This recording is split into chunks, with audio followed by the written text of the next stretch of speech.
Good morning, everyone. Welcome to our webinar session series powered by MFPC. For today's session,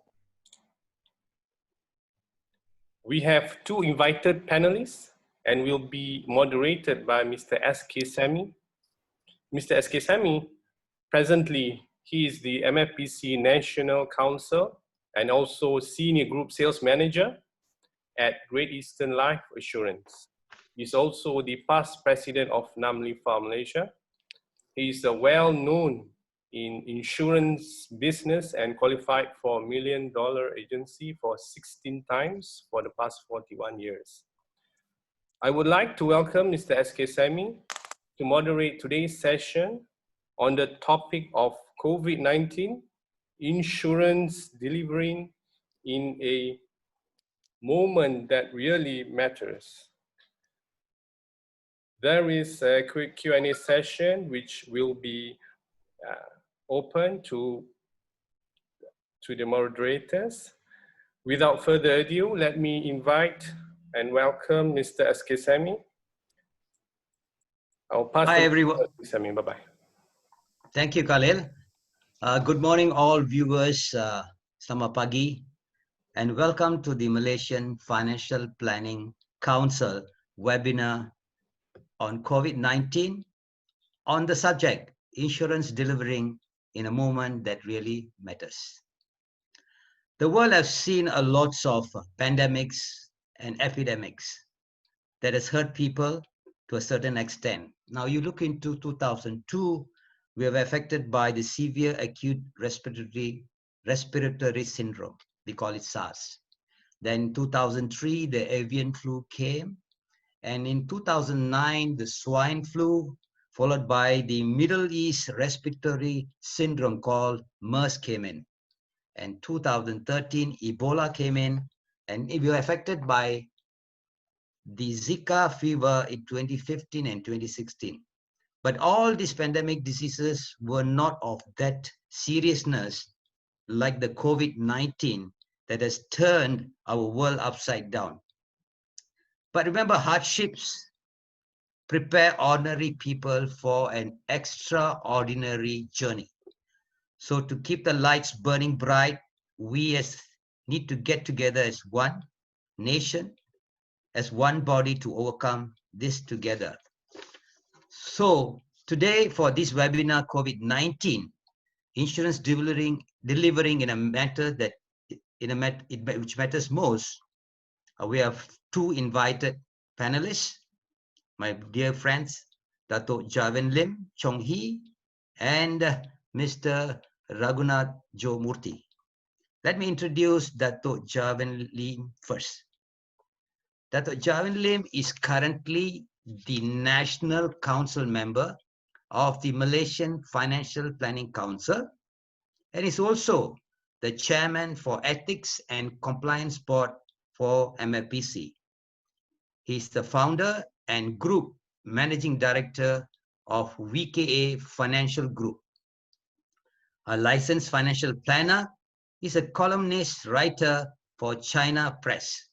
Let us welcome Dato' Javin Lim. Thank you, SK, for your introduction. And next on the panelist list is my very old friend, but he looks very young. Raghunath Jo Murthy, we will affectionately call him Joe. He's the Chief Distribution and Marketing Officer, MCI's Life.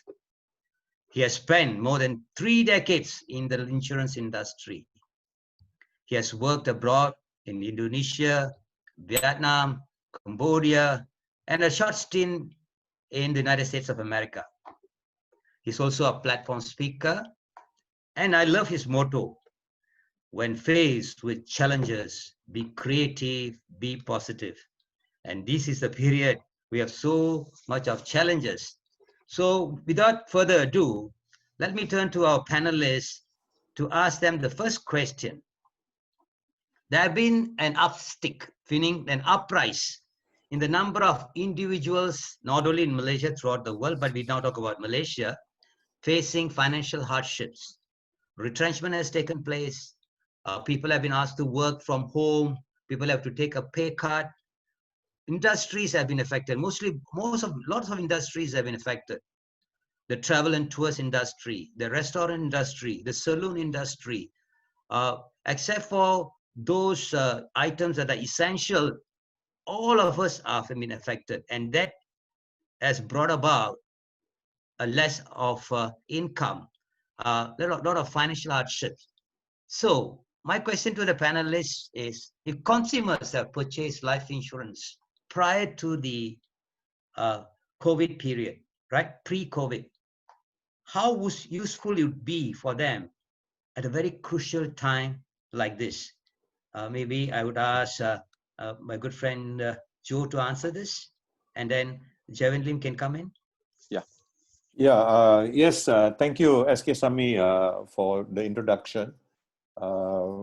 Just to start off first, I'm actually representing myself today for this session, and not the company. So whatever my views are and whatever my thoughts are is all on my personal level, you know. From my thinking on your question, maybe if I could answer it, what's happening today is that most people are really concerned about job security, whether some of them, of course, are already retrenched. Some of them are not sure what's going to happen in the next wave, or the second wave, or the third wave. So there are a lot of uncertainty here. And of course, one of the expenditure, or if we call it as an expense, if they look at an expense, is insurance, you know. And most of them will be actually thinking what to do next, as far as if their job or their financial situation is affected. So this is reality, you know. If things like this happen, definitely insurance, new business, or insurance renewals will be affected. You like it or not, this is going to be affected. But I think on the positive side, I would call it the third wave in terms of recovery. The positive side of the third wave of recovery, there will be more people actually understanding the importance of insurance due to the period that they've gone through. So to answer your question, yes, we will go through with some dip now in terms of new business, in terms of renewal. But I think the long-term effect or medium-term effect, we will pick up, because the awareness that has been created will create this need for them to think about this deeply, and making sure that they are well protected. If, like what SK Sami, you mentioned that every 3 years there's a pandemic coming, you know, and they will be better prepared for the next round in terms of protecting their loved ones and themselves. And this is my thought. Thank you, Joe. And Javin, if you have anything to add to what Joe said, or also? Yeah, okay. I think as regard to your first question, we are able to see that millions of people are worried about their finance during this current crisis. And in fact, nobody can tell you that how certain and how long it will be last. And the event that we see today, actually, it proved that our life is very uncertain.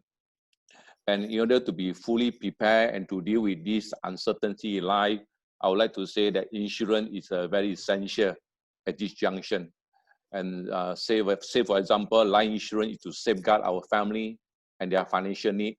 And in case of any unexpected death happen in this period, say for example, COVID-19 take me away tomorrow, then do I want my family to struggle alone in the stormy sea or without any lifeboat, right? So these are the benefits to cover ourselves with insurance, and eventually what we gain is peaceful mind for ourselves.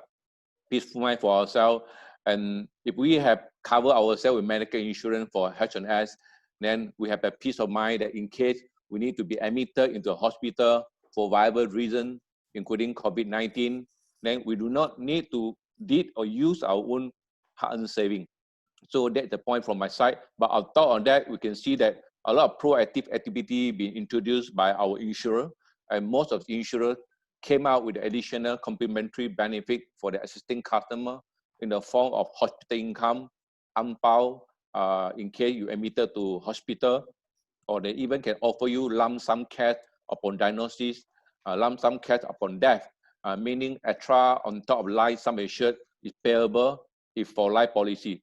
So these are all very helpful backup to have insurance cover throughout this trying time. That is my comment. Thank you.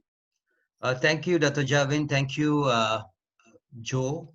You may, if I may summarize, if consumers have had insurance policies earlier, and if they have a little bit of financial difficulties, rather than looking into short-term cash availability, they can go into their policies, like investment policies. They have their total investment value. They can take part of it, no interest is charged. On traditional policies, they can take a loan, but a small interest is charged. That is a contingency plan. But having a life insurance plan would have been a beneficial aspect, because lots of life insurance companies are giving what do you call quarantine period, cash for quarantine period, as long as they had a policy with the respective company. And as what Javin said, if they have the medical plans, then they also enjoy extra payments for the COVID tests, and extra perks are being thrown into it. So the time like this, I think consumers and the riot at large should understand the importance of having it at the time when you can buy a policy. Then my next question is, this pandemic, COVID, we are experiencing hurt in sales, very especially with the disruption of face-to-face. As what they say, this life insurance always has to be sold and not bought. And so the agency force, both in the Takaful sector as well as the conventional sector, are unable to see their prospects or potential policyholders face to face. This has hurt sales. If you look into the graph of various insurance companies in the last 2 months, it has naturally gone down. Now, what ideas will be relevant to maintain sales during crises of this nature? So that, in a sense, that what proactive measures can agency and insurance company? We cannot. Come again? Can you hear? Hello? Yeah, I'm here, brother. All right. So what ideas will be relevant to maintain sales during this crisis of this nature? Joe, you may, since you're on the sales distribution. Okay. Yeah, you are right, SK, by saying that the data shows that the last 2 months there's a dip in new business, and I think that's one of the topic of today is insurance delivering, So I think one of the things that during my survey or research, most companies in Malaysia have taken an approach of non-face-to-face sales, meaning to say they really looked at their processes, whereby the customer and the agent might not meet face-to-face, but can do transactions via video conferencing or via email, and providing the necessary documents to prove there is a sale that took place. So most companies have reworked themselves behind the scene to accommodate non-face-to-face. So these things have just taken place, and I can see, personally, I can see that it will take some time before people get actually very familiar with how to do non-face-to-face. But the trend that we can see today is, in terms of new business, I'm talking my company itself, there has been an uplift in sales from the time March 18, when the MCO took place, until today, in May. We can see day by day, especially the last 2 weeks, sales have been slowly improving. And you can see a lot of people actually now got the hang of it in terms of doing non-face-to-face sales. So this, I think, we must give credit to the insurance company to turn around this aspect, whereby they were all dealing with face-to-face, and now they put their processes in for non-face-to-face. So I think that is one. The other part, as far as the agents are concerned, because now if you are going to non-face-to-face, chances are very high possibility, if the person is going to listen to you, is a person who might have known you before or would have heard about you, or somebody who has some amount of trust, So to me, the first phase of doing non-face-to-face would have to be your own database. That means your own client base. So if you have a couple of hundred customers, the first thing I would do, and this is what I share with everybody, go back to each and every customer. Maybe you sold him a policy 10 years ago or 15 years ago. Today is the right time to actually touch base with these customers, because these customers most probably also you have not contacted for a long time, So today you go back to them and they all are very aware. I mean, nobody really needs to tell you about why insurance is important, because they are really aware. That's the reason why they bought it. So that would be the first phase. My first thinking will be going back to your own database, promoting the type of products you have, and hopefully you can upsell your customer. The second idea that I think would be helpful, but it will take some time, is aggressively going into the social media space. Meaning to say Instagram, Facebook, whatever platforms there are, going in aggressively. I mean, meaning to say really promoting yourself there and making sure that people know who you are, promoting the things that you do, and hopefully while doing this, those guys who are at home, who are thinking about insurance or thinking about some kind of medical plan, would maybe just get in touch with you, whereas in they didn't even know you, you also didn't know them, but in the social media space, maybe you can create an activity that, here again, SK Sami, I can share some data with you, because this is something that I'm doing aggressively, and I can see sales actually taking place more via social media as a point of what do you call generating sales. People who don't know each other, but over the social media space, things are being created. So this would be two things that I can personally share, and I can see it happening where the business is slowly picking up. Yeah. Dato', any input from you, Dato'? Yes, I'm totally agree with the comment offered by Joe. That is the same message that I share with my advisor. And I still can remember in our old school day, we used to tell our new agent that insurance must be sold. We use face-to-face meeting your client. And we always teach our agent that you only can pick up a phone call just for the purpose of making an appointment, not try to sell anything over the phone. But I believe during this entire MCO period, they totally changed our whole life perception. And I would like to share what the three things that I learned for myself that I pick up during this movement of control order period. The first thing is, whether you like it or not, moving forward, we cannot run away from digital marketing business model. And number two, I also realized that anybody who owns the big data is a king in the business.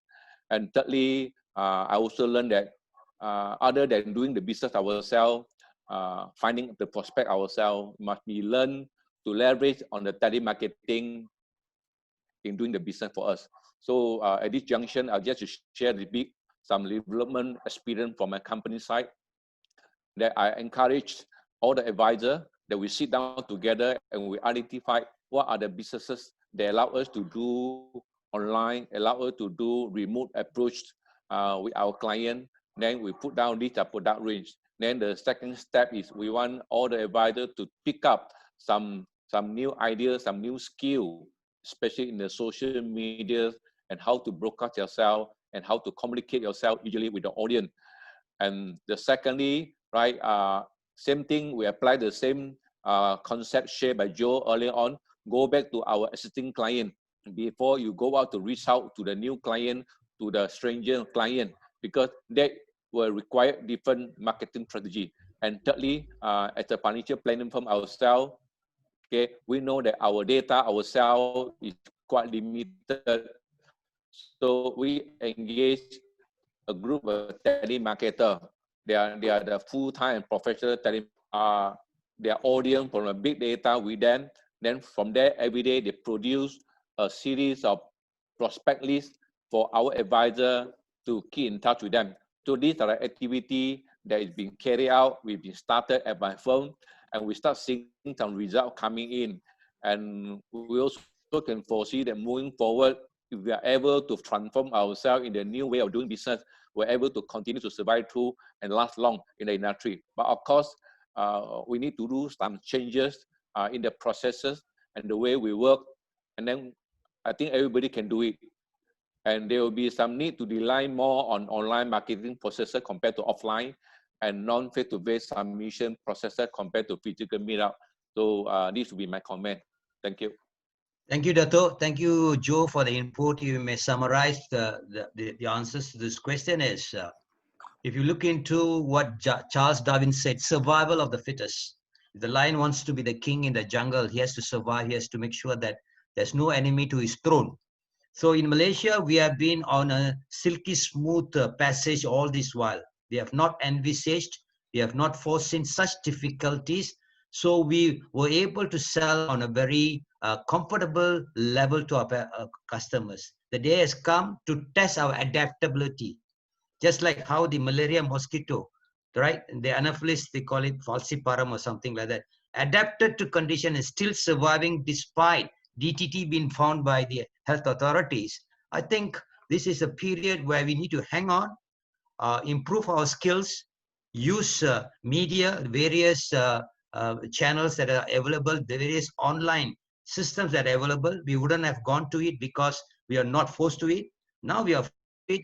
We have to adapt to it, like Zoom, webinar, then Google Meet, whatsoever.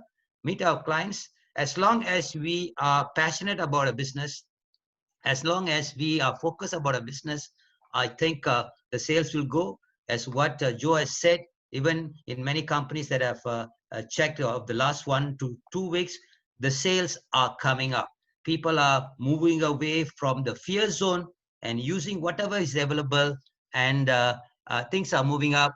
And ladies and gentlemen, the market is still bright. Now, my next question will be a general one. With the COVID coming in, there could be a lot of claims coming in terms of medical insurance claims, in terms of death. But fortunately, in our country, there's one of the least number of deaths due to COVID. Now, if this happens, will it disturb the earnings, the reserve, and the capital of our life insurance companies? Both we have Dato and Joe. Dato, you may answer this question because it I think for this question, it concerns Joe will be the better position because he's the company man, so he know the inside everything, right? But today he mentioned that he's speaking on his own personal experience, so you're free to share. Well, you know, we do check on claims on a daily basis, in terms of you know, especially the medical claims. Well, the thing is, the surprising thing is, I mean, I can only talk about the information that I know. Claims have reduced over the last 8 weeks. Okay, I think most people are afraid to go to hospital, you know, and trying to cure themselves at home or whatsoever. You know? I see. So we can see it's a downtrend in claims, but we all know that it might go up in the future, depending on the situation, especially how I keep my fingers crossed that we don't get into the second wave. But definitely, SK, this is a great concern for insurance companies all over the world, you know, about claims, because that is part and parcel of what we actually do, paying claims. And that's a great concern. And so I think a lot of companies are actually doing a lot of scenario testing, you know, to see what the impact could be. But as far as Malaysia is concerned right now, I think it is still manageable, but God only knows what's going to happen in the future. And if it happens, an insurance company has to be ready for these claims. And I think that's a big concern. Yeah. So I think if I can chip in, I believe all insurance company in Malaysia, their solvency position is solid, I believe. Yep. Yes, yes. as set by the Central Bank of Malaysia. And I also understand that most insurers have a very well-matched asset and liability portfolio. So I don't think this is a concern to us. Thank you, Dato.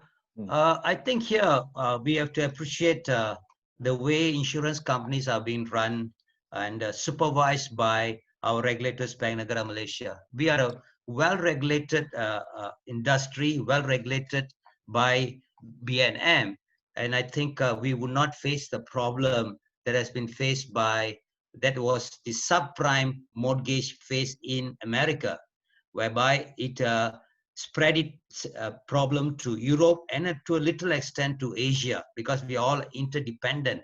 So having a strong base, all our insurance companies, I believe, have a very strong base, very rich in assets and reserves.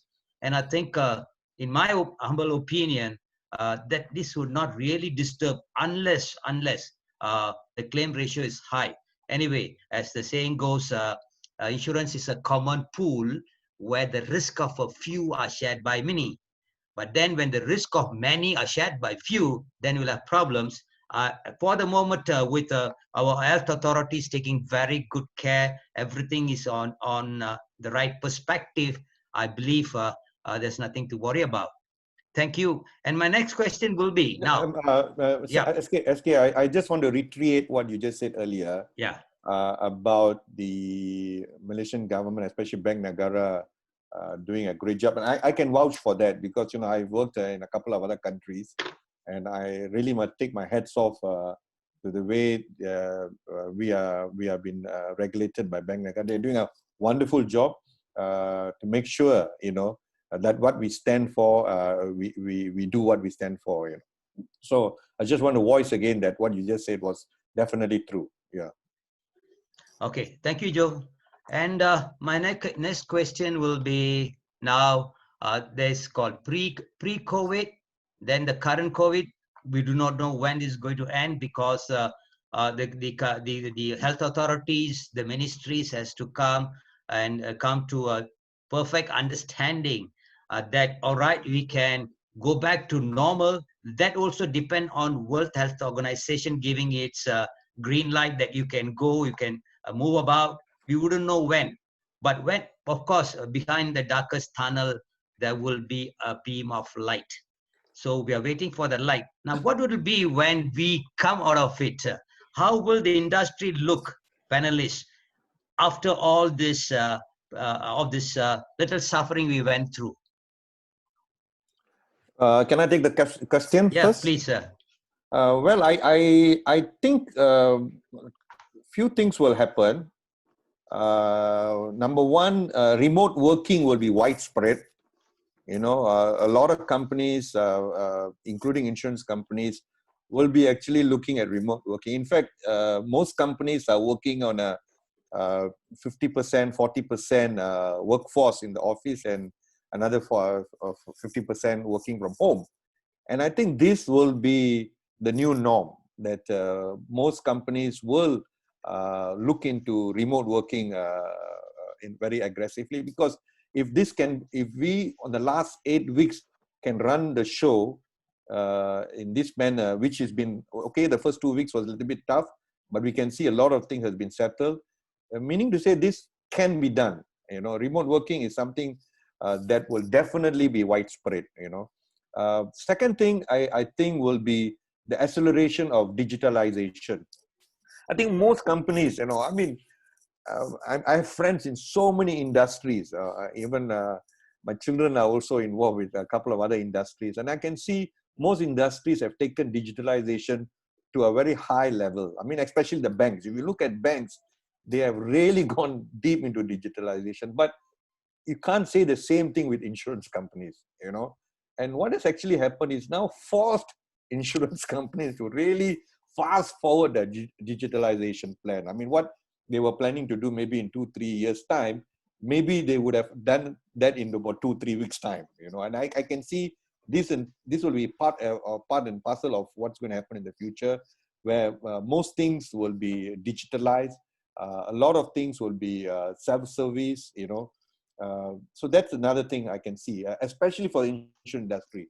Third thing will be agile workforce, meaning to say that there will be a lot of things that people will really look into and see that how we can actually multitask people, and this is something that most companies will be starting to look at, especially on their workforce, and I think similar to the agency force. I mean, these guys are businessmen, so they too also have to look at how they can be more productive by working in a very agile manner. From the insurance company perspective, I think another new thing or something that they will have to look is product development. Because of things that's happening, product development has to change. I mean, where maybe you have to have a lot of things that's approved in a different manner. Underwriting perspective has to be relooked. How policies products are being offered definitely have to be relooked. So these are positive things. I'm sure a lot of people have been thinking about it, but then because time just moves on, people really don't look at it. But now that this has happened, I'm sure this is forcing people to relook at the way we are doing business. Thank you. Dato, if you have got anything to put in yes. on. Actually, when you look at the COVID-19 pandemic, it's an economic shock that's very unique. It's like a once in 100-year type of event. And some people say it's like a natural disaster, but in somewhere it's much more complicated, because when you look at a natural disaster, where you stop means you stop. But these tiny virus that we cannot see, we cannot feel, they will continue to keep going and keep spreading. So it's a very wide shock to the both supply and demand at the same time, everywhere and in any country. And that's why the impact is so great. And eventually, we all will believe that we will survive through and succeed again in the spite of COVID. But definitely the old normal, the old way of doing things, our old life wouldn't come back so soon. So in the best scenario, probably take about 1 to 2 years to come back to a normalization. And in the worst scenario, probably take longer, 3 to 5 years. So nobody know, there's uncertainty in this part, but it all depends on a few factors, right? That how far we can back to our normal life, the speed of medical advancement as scientists are raising to understand the disease, and also to find a cure or prevention vaccine, and also the efficiency by the government policy that they maintain the balance between the flattening the curve and also reopening of the economy activity. Then for us as a distributor, as an insurance agent, Takaful agent, or financial planners, things got to be changed. As I mentioned earlier on, that we got to go online to embrace remote sales activity, right? There are more and more non-face-to-face submission processes. But at this juncture, we can see a lot of positive movement has been introduced by the insurer in the market. We are able to see that the insurance company, especially in our Malaysian industry right now, they are more concentrating on promoting guaranteed acceptance plan or simplified underwriting plan to make it easier for people to obtain coverage. At the same time, there are some insurers also having campaign on free temporary coverage on people who sign out certain type of product, or to sign out by using their phone app, which is free for limited number of applications. And all this is solely on first come, first serve activity. So we are happy to see so many insurance companies introduce such a proactive activity to move the whole market moving, right? So that's my comment. Thank you, Dato. Thank you so much. To put both of them, to put what both of them have said, I think mobile point of sale is going to be the thing, and this signing through hard copies will be the thing of the past. So if you are, many companies are going into it, still the agency has to adapt doing mobile point of sales, because everything can be transacted online.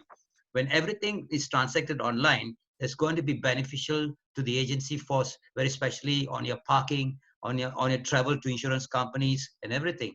And also like many countries are still using the old method of e-submissions, whereby physically you have to go. So once we can move away and move into digital, right? And insurance companies are spending a lot of time, money, and effort to digitalize and to ensure that the agency force and planners go online with them is going to be much more easier. Last year, I attended the APLIC convention or congress in Hong Kong. This is what LIMRA has to say. While technology can come over, now we know robots also can sell life insurance policies, not life, basically life insurance, general insurance plans on travel, PA, personal accident. Now, when technology can take over, it needs a combination of human element both together for the sale of life insurance policies. This is a survey done by LIMRA. So the future is bright. Our population is increasing. Our youth population is also on the increase. So there's nothing to panic about for life planners, because at the end of the day, insurance plans has to be sold. It is not bought. And now it will be sold online. Okay, thank you so much. My next question will be a little bit of a difficult one, or a complex one, but I think we've got two experts to answer it. Now, conserving cash burn, that means people are spending a lot. And one way some economists or some financial planners have said that during this COVID period, you need to reduce your living costs, enhance liquidity, and protecting what most individuals are doing right now. So how could individuals best position how could individuals best position themselves on tapping into insurance saving during this time of need? Can I take the question, Sami? Yeah, yes, you are a All right, wealth planner. Okay, in any ideal situation, we always tell our client that the insurance saving should never be touched. It's meant to be a last sort of emergency fund for the family, or it's meant to sustain the policy in the customer's senior age. Whereas in today's scenario, most people tend to use investment-linked policy where the cost of insurance rises higher and higher above the premium during the senior age. And dipping into insurance saving later will affect the policy sustainability. However, looking at the current trying time, if there is a need to do so because of desperate depletion of saving, then the most logical way of using is to withdraw insurance saving in the following two scenarios. One is to cover our essential living costs because we need to survive, right? Whether you like it or not, when my income stops, I need some cash flow to come in. And the second issue that we can solve by withdrawing some saving from an insurance product is to reduce our short-term liability, so that can further to remove from our cash flow expenditure, right? So I think earlier on, our moderator, Sami, you did mention there are various type of way that we can do some withdrawal from a product by cancellation of unit investment-linked unit, or to withdraw some cash value from a saving policy, or even you can offer some APL. But of course, APL, they will eat in some policy loan interest later on, right? So I would like to share my personal experience that because we are the insurance agent ourselves, and in those days, because of the yearly quota maintenance concern, so every year we need to purchase our own policy to maintain quota ourselves. But I'm happy that those the number of policy I purchased for myself from the early day, I'm still continue to make the payment until today. So over such long period of time, there's been accumulated a big amount of cash value. So I recall back, there are two crises that I went through in my life. One is the 1997, and the second one is during the year 2008. So these are two separate financial crisis situation whereby our business dropped, but we have a high commitment of the cash flow to pay for, needed every month to pay for our overhead expenditure. So I'm so happy that I can just go back to my insurance company in the short period of couple of days. They're able to bank in a check to me for my cash value withdrawal. So this is form of the last source of emergency fund for me is concerned. So I'm very thankful that over big number of insurance policy, right? Even though it's tough for me to contribute my premium every year, nobody like to pay the premium. But in the case of emergency, you are very blessed that luckily after insurance policy has been there with me, that can render the immediate support to me. So that is my sharing of experience to our audience this morning. Joe? Yeah, I mean, I'm looking at it in a very holistic manner. You know, I'm just looking at totality. I mean, two things the government has done, which I think might have benefited many people, maybe not everyone, is the part of the housing loan moving across the payment after 6 months, and also some of the car loans, you know. Because if you really look at most people, I think 30-40% of their living expenses could be one of these two loans, either a car loan or housing loan, you know. So with this government's initiative, actually it's helped them in their cash burn, so to speak. You know, of course, they still have to pay one day, but at this present moment, it could have reduced some of their expenses. So that's one, but not everybody, but some people. And of course, some of them, the insurance companies also have given what you call assistance, you know, especially if you lost your job or whatsoever, you know, we give you a premium where you don't have to defer premium. So again, this is another area that those people who have especially lost their jobs could have, the expenses could have been reduced. I think what I think everybody has to do in a very holistic manner is to re-look the entire expenditure cash flow. You know, they have to really re-look. Example is how they do on their daily life. What do they actually do in terms of eating, in terms of spending, and maybe come out with a very tight cash flow objective for themselves. You know, again, this is positive because when things were good, you really don't care. You just go out anywhere. You just spend your money. But now, since situation has happened this way, you really look at on a holistic manner and see how can you best manage your cash if it was just a particular base. You know, so this is my thinking. Yes, I might be repeating what Dato has mentioned and what you have mentioned. You know, and as far as insurance is concerned, there is a manner where they can actually dig into their cash value, or they can sell their units to finance some of their expenses. And like what Dato has mentioned, this is supposed to be the last resort, but if you can't help it, you got to do it. But before you do that, take a look at your entire what do you call cash flow, you know, and see where you can actually reduce your costs. Yeah. Thank you, Over Joe. to you, Sammy. Yeah. All right, thank you. All right, my next question will be people dying during this period due to COVID-19, not for other reasons. Are they covered by life insurance policies? Because in the public now, there's a mixed diagnosis situation is being faced by some consumers. So maybe the panelists can throw some light to consumers on this aspect. Are that due to COVID-19 covered by life insurance policies? Joe? Yeah, I think it has been made known that there is it is covered. So I think the consumers, most of them who are policy holders, would have been communicated by the companies to say that the coverage is extended to the COVID-19. Yeah. Yep. Okay. Dato'? As far as the mixed diagnosis situation is concerned, right, I think regardless of what the cause of diagnosis, death is payable anyway. It does not matter whether it's a COVID-19 or not. But in fact, insurance company will pay a bonus extra sum assured if COVID-19 is the cause of death. Yeah, true. Right. So in the event of any mixed diagnosis situation, well, we are not doctor here, but just for the sake of argument, right?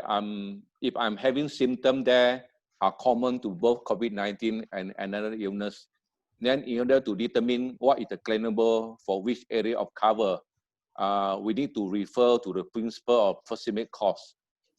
And proximate cause refer to the first event or the first period or the first problem in a series of events that cause damage in the insurance claim.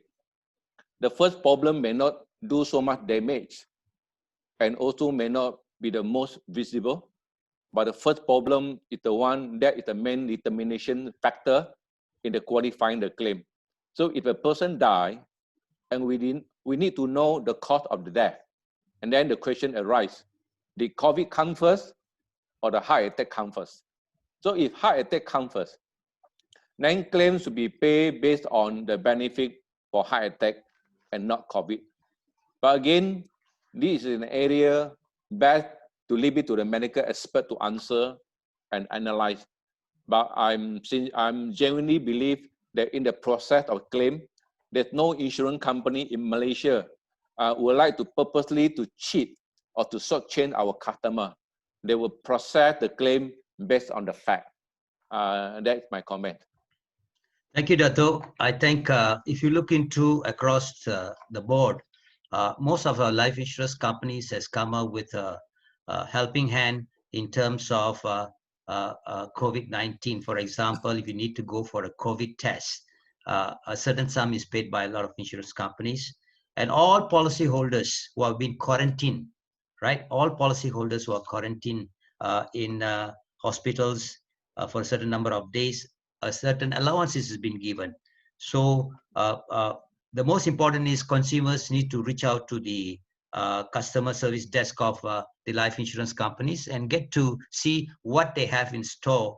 But companies have been quite liberal in this. And I think one key point we need to understand is sometimes we get upset that why companies didn't come out with a solution immediately. This is a situation nobody expected in this part of the world during this century. Nobody expected. So a little bit of fine tuning need to be done by the actuarial departments and those concerned as to what can be given and what would not be given. And the understanding is insurance companies are custodian to the funds of these policyholders, so it should be distributed or paid in a much more proper manner. And so look for it and read the content, read the respective companies' literature, what has been paid, what is not being paid. Now, my next question goes to general insurance. Maybe Dato can answer. Is it possible for consumers to reduce car insurance costs during COVID-19? Maybe I'm asking because a lot of us are not taking our car out. Yeah. All my car also parking at my carport. I need to start my engine every 1 week just to warm up the car. Then when we total all the general insurance, it costs a lot of money. So it's a very general perspective that the consumer will come to you, since I'm not using my car, then can I not to renew my insurance? Huh?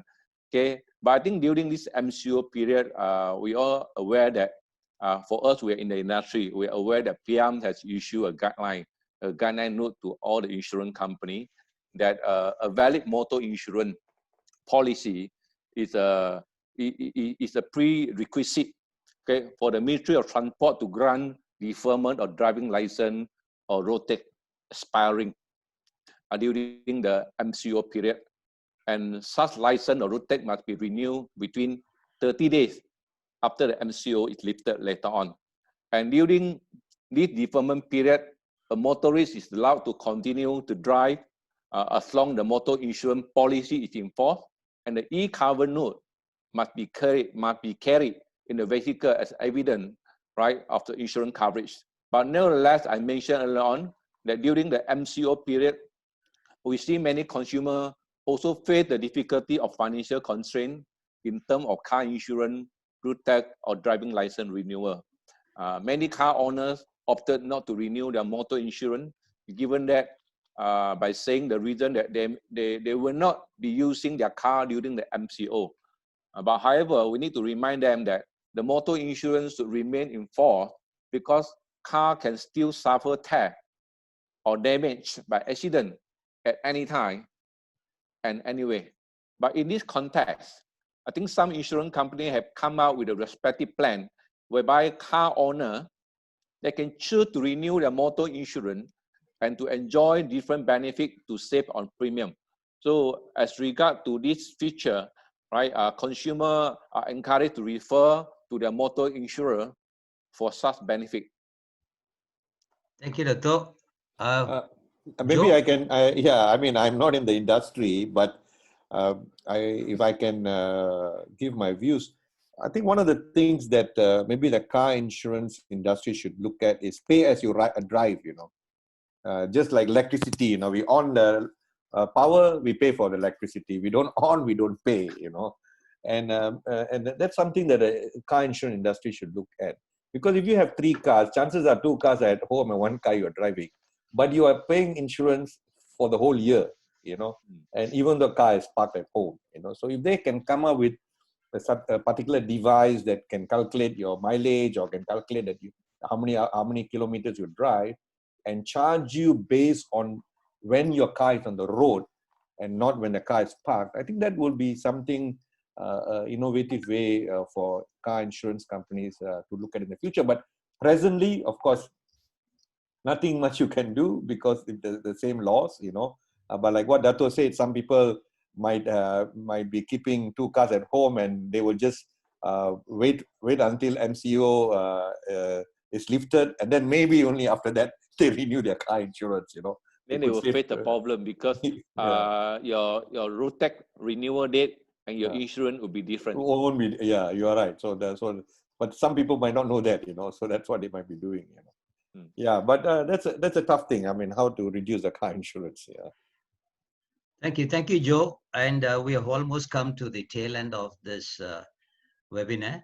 And maybe, Dato', you'd like to summarize before you open up for questions? I think to have a valid motor insurance still the must, right? You cannot on the road and without a valid motor insurance. Okay, so but in this case, as I mentioned, that regulator already give us a helping hand that so long you have the valid motor insurance, the e-commerce with you, right? You can delay your licensing or road tax renewal. I think this is also one way to help us to reduce our financial burden. Yes, we don't have the perfect answer for you, right? But somehow, if that is a concern, paying the insurance payment is a concern to you as a consumer, then the right person is for you to talk to your trusted insurance agent or your financial advisor, who you are dealing with them all this while, and communicate with them your concern. And I believe your trusted advisor, they should have solution for you, because everybody, our situation is unique compared with everybody. Thank you, Dato'. Joe, you need to do anything on a summary basis?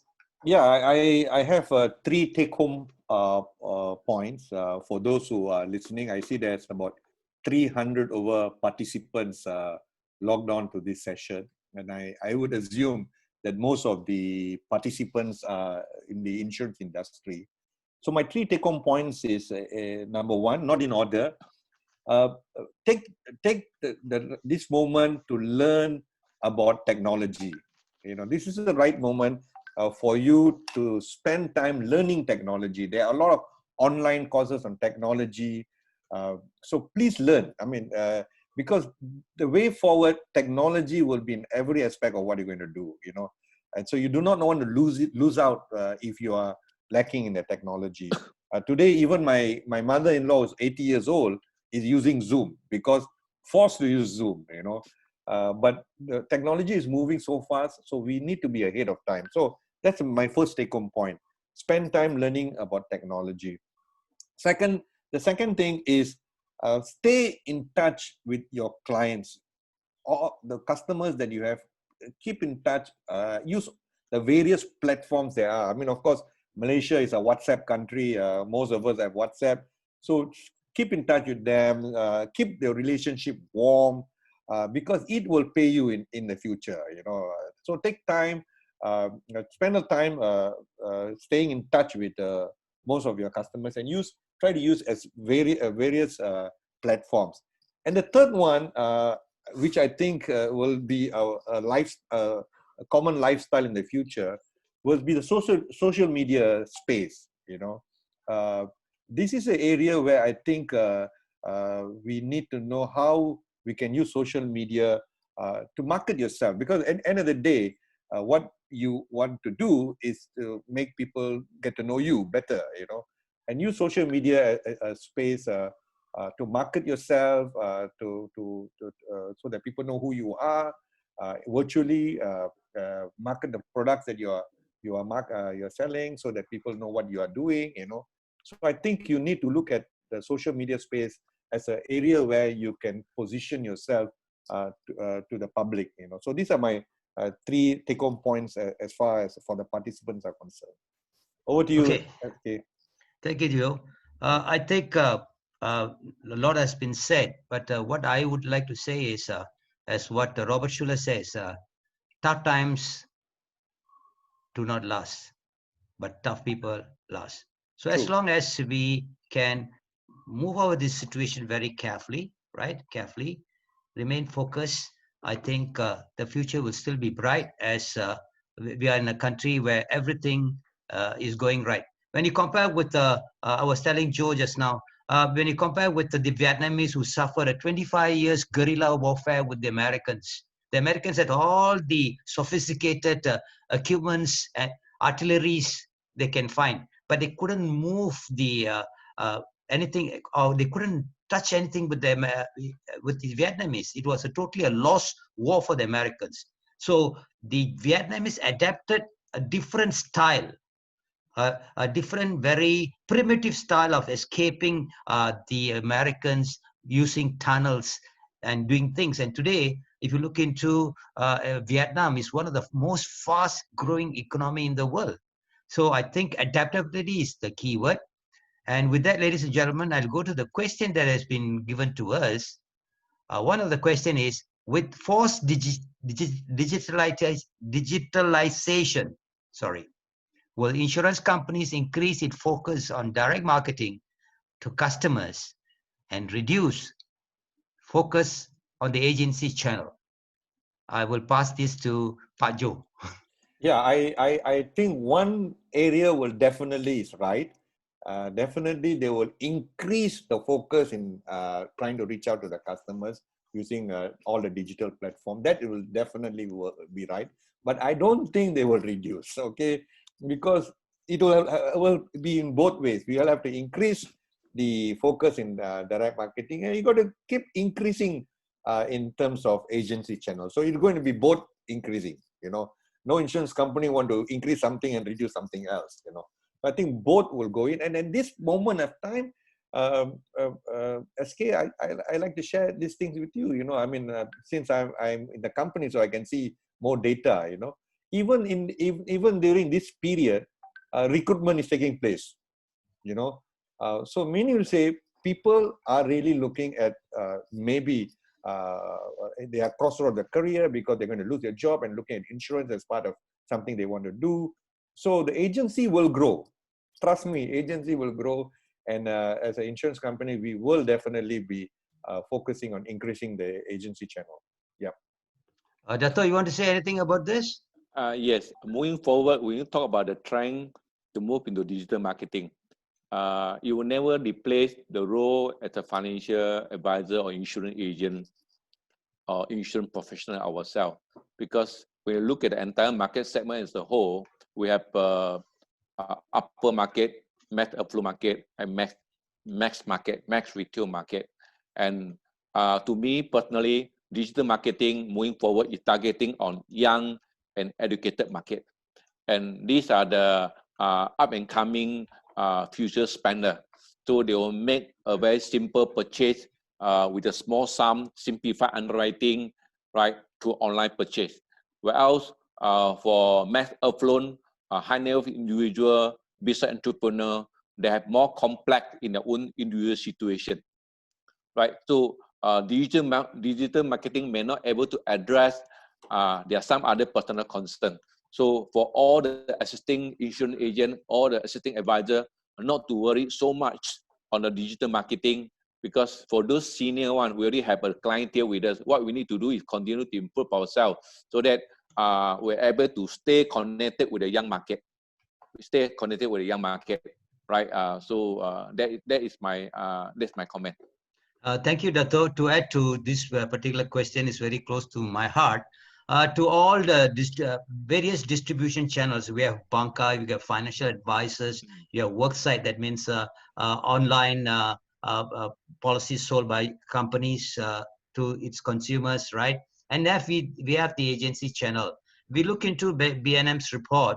The agency channel contribute a major part towards selling life insurance policies. It goes to Takaful also. So with the adaptation to digitalization, we still need, I believe, the agency force will still be the cream de la cream. They will be the primary force to drive the insurance sale to our Rakyat.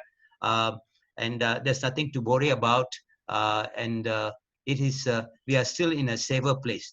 Now we go to the next question. It says that will insurance policies given to those who have suffered, gone through COVID and recovered, and when they apply for a new life insurance policy, will insurance company will be kind enough to give them an insurance policy, or will there be an exclusion? Joe? I'm unable to answer that question. Me too. Maybe you can take the last question. Okay. Open Well, to those who have bought this, to the member who have put up, voiced out this question, as Joe said, we have to cross the bridge when you come to it, because the underwriting department, the actuaries have to sit down and look into it and how they can come out, because it's not an easy to produce a product that also covers COVID patients, right? And the last question will be, will all insurance company practice this type of digital in the future, which is also the same question has been previously asked. Well, we have to understand that a company has got a product. Now, if I were to buy a Honda car and there was not enough cars being produced, then I run out of the car, so customers has to wait. But insurance is a product which is never sold out. The more people wants to buy, the company is opening itself to various channels to sell. So the insurance will never be sold out as long as we bring in the business either through agency force or through digital marketing or through online or through banca or through financial planners.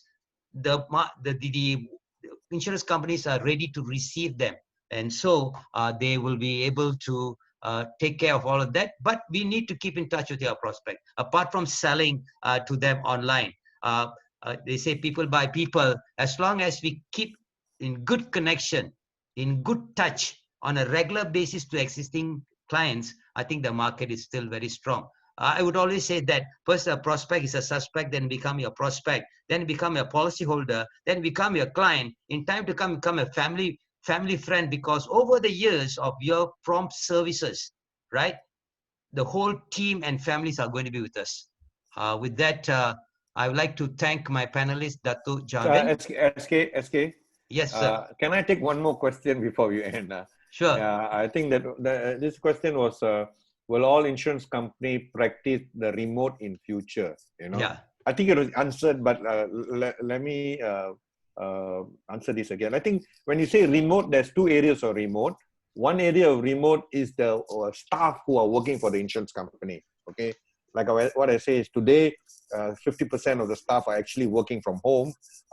So the insurance companies will definitely be really looking at moving in the future how the staff working population will be in terms of working from the office and working from remote, especially non-critical areas. Maybe they could work from home. So that definitely the insurance companies will be looking at.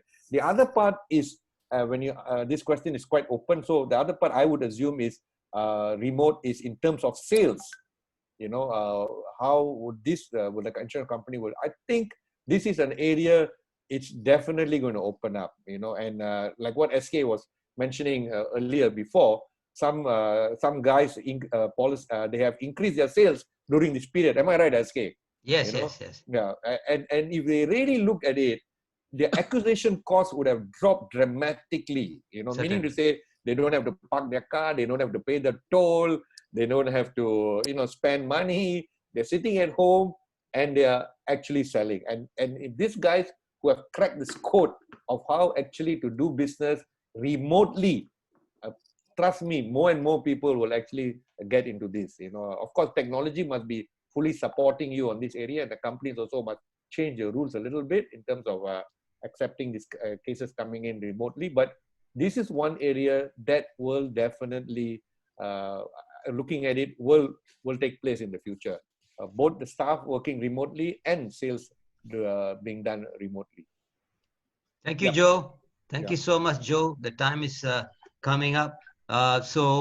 Thank you, Dr. Javin. Thank you, Joe. And thank you Yep. to everyone who was involved in this. To all my Muslim brothers, Selamat Hari Raya, right? Yep. Wish you all the very best. May the blessing of God be with you all. Thank you so much. Yeah. Thank we you. have, Thank you, our moderator, reached- Sami. Yeah. Thank you, MPC, for organizing this online session webinar for everybody. Thank you, all the audience, for participation. I hope our sharing today is beneficial to you. Thank you, everybody. Yeah. Peace. Thanks. Yeah. Okay, we have reached our final session for today. Please do attend our next webinar sessions, which is at the screen. And check out our website at www.mfpc.org.my for more informative and latest program listings. Thank you again to the moderators and the panelists for such informative discussion. And lastly, stay safe and stay healthy. Bye-bye.